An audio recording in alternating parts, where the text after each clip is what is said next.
राजेशजी तपाईँलाई कस्तो अनुभव हुँदैछ अहिले? हजुरलाई बिदाई गर्दा चाहिँ मलाई दुःख अनुभव भइरहेको छ। हाम्रो भेट एकछिन नहोला जस्तो छ। कस्तो अनुभव भइरहेछ? धेरै दिनपछि अब दसैँ मनाएर हामी घर जाँदैछौँ। कस्तो अनुभव भइरहेछ? हजुरबा सन्चै हुनुहुन्छ? के छ प्रदीपजी, कस्तो अनुभव भइरहेछ तपाईँलाई? रमाइलो अनुभव भइरहेको छ। धेरै पछि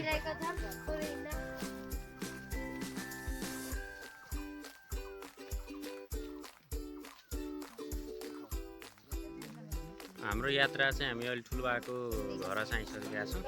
हाम्रो ठुलबा हुनुहुन्छ यहाँ चाहिँ, ठुलबा हुनुहुन्छ यहाँ चाहिँ। आउने क्रममा चाहिँ एकदमै हामीले चाहिँ देखिरहेका छौँ। दिदीहरू हुनुहुन्छ, दिदीहरूले चाहिँ यहाँ मकै ठोक्दै हुनुहुन्छ।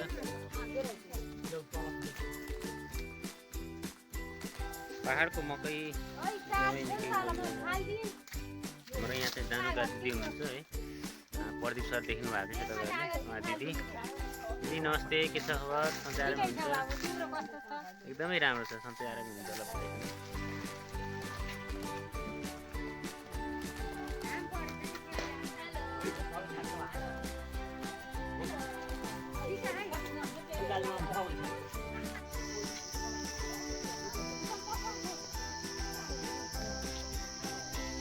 मलाई के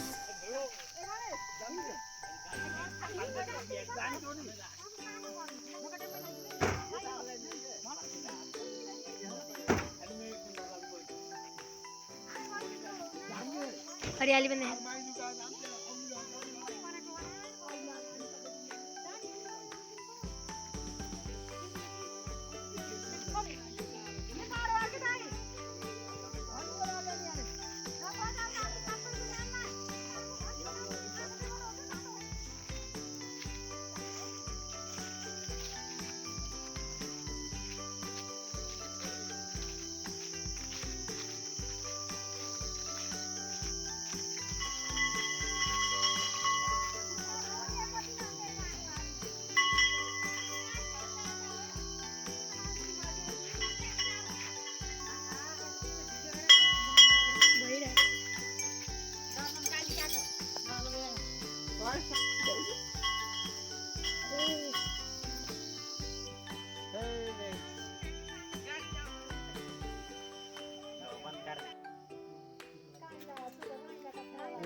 गाइस, हामी चाहिँ यता भर्खर पाल्पाबाट चाहिँ अब कपिल वस्तुको लागि चाहिँ हिँडिसकेका छौँ।